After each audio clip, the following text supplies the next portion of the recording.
Oi, pessoal. Esse é o terceiro vídeo, né, sobre inflamação.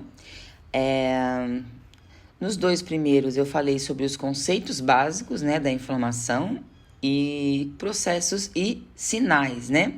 E agora eu vou falar um pouquinho sobre as células que estão envolvidas nesse processo de inflamação. Células envolvidas na inflamação. Então, as principais células que estão envolvidas no processo inflamatório são as células do sistema imune, né? A gente precisa lembrar um pouquinho lá atrás, né, da hematopoiese, como se dá e tal. Mas assim, a princípio vamos relembrar que o neutrófilo, o eosinófilo e o basófilo são as células granulócitas, né, que liberam grânulos, né, do seu citoplasma. A gente tem o monócito também, né, que é uma célula que tem grânulos, né, só que tem grânulos de histamina, o monócito. O monócito, quando migra para o tecido, se transforma em macrófago, que é uma célula fagocítica, né? E a gente tem os linfócitos também, que é T e B e os NK, né? E as plaquetas também participam da inflamação, né? Porque muitas vezes, num processo inflamatório, você tem que fazer o tampão plaquetário, né? Tem que ter uma hemostasia ali, né? Então, a plaqueta também faz parte, porque, principalmente quando envolve corte, né? Romper o tecido, né? Ou tem perda de sangue, tem que fazer hemostasia, tem que fazer a coagulação e tudo mais. Então, a plaqueta também participa. E as hemácias, obviamente, né? Eu tenho um vídeo no canal aqui, número 2, que é o vídeo de hematopoiese, para relembrar bem como é que se dá essa formação, maturação das células, né? É bom dar uma olhadinha lá, que eu explico bem mais detalhado, né? Sobre como a célula tronco hematopoética ela vai se desenvolver em linhagem mieloide, linfóide, e a partir dessas linhagens as células vão sendo desenvolvidas e tudo mais. Mas então vamos falar um pouquinho de cada célula, né? Vamos começar pelo eosinófilo, né? Que são os leucócitos granulócitos, né? O eosinófilo, ele é bilobado, né? Então o núcleo dele possui 2 lóbulos. Eles possuem grânulos de histamina, né? Então, por conta disso, eles vão liberar os seus grânulos na presença de reações alérgicas, né? São reações de hipersensibilidade que a gente chama, né? Reações anafiláticas. Mas também eles participam das infecções parasitárias também, né? A função desses grânulos é destruição dos complexos, né? Antígenos, anticorpo também, né? Então, a gente vê aqui uma imagem que é um desenho, né, do eosinófilo e também tem uma imagem de microscópio, né? Os neutrófilos, que também é um leucócito granulócito, ele é multilobado, né? Diferente um pouco do eosinófilo. E ele é polimorfo nuclear, né? Ou multinuclear, né? Mas geralmente se fala polimorfo nuclear. E o seu núcleo apresenta 3 lóbulos, né? Quando ele tem mais de 5, 6, 7, 8 lóbulos, eles são, significa que eles são um pouco mais velhos na circulação. Mas quando eu falar de patologia clínica, eu explico um pouco melhor sobre isso, né? A função do neutrófilo é fazer fagocitose, né? Ele é a primeira célula que chega na inflamação, né? Para poder fagocitar, então, os micro-organismos que estão tentando colonizar o organismo da pessoa, do animal, né? Então, ele vai lá destruir micro-organismos e também de restos celulares, células que morreram nesse processo, células que foram danificadas nesse processo de inflamação. E ele atua principalmente na fase aguda da inflamação, ou seja, né, ele é recrutado imediatamente, né, pelo sistema imuninato, né, quando inicia-se o processo de inflamação. Então, por isso que é na fase aguda. E ele é a primeira linha de defesa do corpo, como eu disse, né? Ele é a primeira célula que vai chegar à inflamação, vai ajudar a gerar essa inflamação e tudo mais, é o neutrófilo, né? Ele também tem grânulos, né? Com enzimas dentro que, para fazer a digestão desses micro-organismos, desses restos de células, né? A gente tem um desenho aqui bem bonitinho do lado esquerdo e do lado direito, então, a microscopia, né? Do neutrófilo. Outra célula que também é um leucócito granulócito é o basófilo, né? Eles são raramente encontrados no sangue, né? Menos de 1% dos leucócitos presentes na circulação sanguínea sistêmica são os basófilos, né? E assim como os eosinófilos, eles também participam de reações de hipersensibilidade, né? Reações de alergia, né? De reações anafiláticas. E eles possuem também seus grânulos, né? Também são granulócitos, por isso a palavra granulócito, né? Só que os grânulos deles são grânulos de histamina e de heparina, né? Muito parecido com o eosinófilo, assim, são as células que são recrutadas quando já os eosinófilos não dão muito mais conta de agir ali na reação alérgica, né? E eles secretam também mediadores de inflamação, né? E possuem uma diversidade funcional, né? Depende da localização que eles estejam também, né? Mas é basicamente grânulos de histamina e de heparina, né? A gente tem aqui, igual todas as outras, os outros slides, a gente tem no lado esquerdo, então, um desenho sobre o basófilo, né? Você pode ver os granulozinhos dentro do citoplasma dele. E a outra imagem é uma imagem de microscopia também, né? Outro leucócito, só que dessa vez agranulócito, né? São os monócitos, né?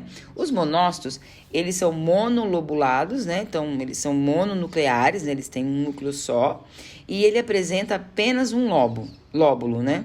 Eles é diferente das outras células. Eles são chamados mais de células mononucleares mesmo, né?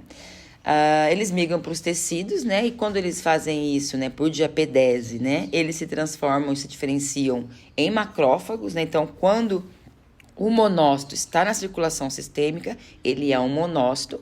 Quando ele sai do vaso sanguíneo, da circulação e vai para o tecido, faz a diapedese, ele se transforma em macrófago, né? Então, é macrófago no tecido, monócito na circulação sistêmica. E a função dele, né, do macrófago, quando ele vai fazer essa diapedese, quando ele, né, se diferencia em macrófago, é fazer a fagocitose. A gente tem 3 imagens aqui, né?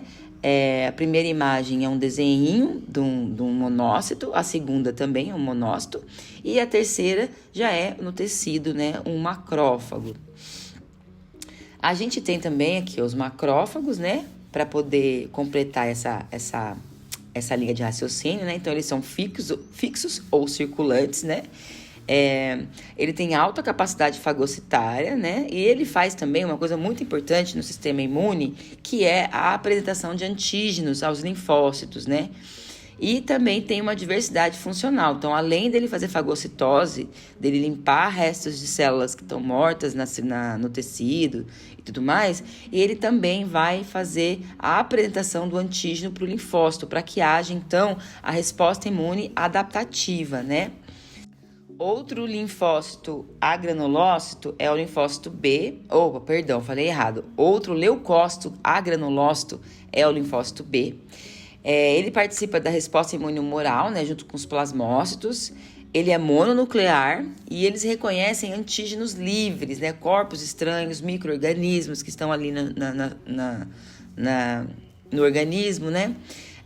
Quando ativados, eles se transformam em plasmócitos, né? E produzem, então, os anticorpos, né? As imunoglobulinas, IgG, IgM, IgA, né? Então, esse aqui é um desenho do linfócito B na esquerda aqui, né? A gente tem uma microscopia dele também. A gente mostra um pouquinho também do plasmócito aqui, né? Que é a célula secretora de anticorpos. Esse outro aqui em cima é um anticorpozinho, né? Que eles têm os seus ligantes, que depois a gente vai falar um pouco sobre isso em imunologia. E a gente tem aqui o plasmócito na microscopia também. A gente tem outro leucócito aqui, a granulócito, que é o linfócito T, né? Então, a gente falou do linfócito B, agora é o linfócito T, né? O linfócito T, ele participa da resposta imune celular, né? Não é da humoral, é outro tipo de resposta, é mais específica. Ele é mononuclear, ele reconhece também antígenos presentes em superfícies celulares, né? A gente tem o linfócito T helper, né? Que é ou T auxiliar, tanto pode chamar de um como de outro, que faz a apresentação de antígenos para os outros leucócitos também.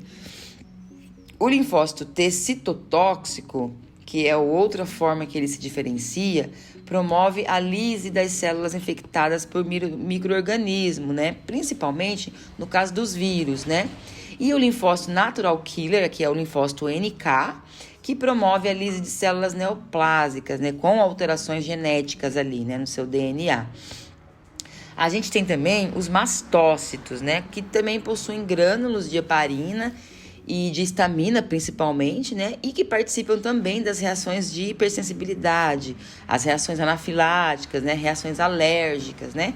E eles secretam mediadores da inflamação, que é a histamina, né? Que vai promover vasodilatação, que vai ajudar todo na inflamação, né, da resposta imune inata, ali no início da inflamação, né? É muito importante a ação dos mastócitos, né? E ele tem uma diversidade funcional também conforme a localização no tecido, né? No órgão que ele está, né? Na região. E aqui a gente tem, então, um desenho de um mastócito à esquerda e à direita uma imagem de microscopia. As plaquetas, que também são chamadas de trombócitos, elas formam, então, o tampão plaquetário, né? E elas se auxiliam na coagulação sanguínea. Se você vê aqueles vídeos sobre trombose, que eu gravei aqui sobre alterações circulatórias, eu falo um pouquinho sobre as plaquetas também. A gente tem à esquerda uma plaqueta que é um desenho, né? E a gente tem à direita aqui as plaquetas na microscopia.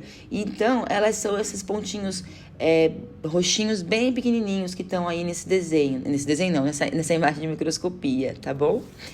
E por último, então, não menos importante, as hemácias, né? Que também são chamadas de eritrócitos, que formam as globulinas, as hemoglobinas, né?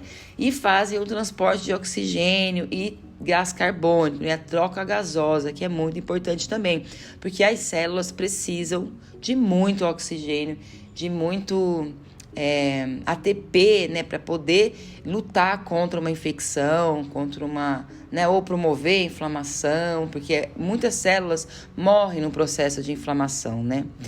E é isso sobre as células, né, que estão envolvidas na inflamação. Muito obrigada e espero estar ajudando você com os seus estudos.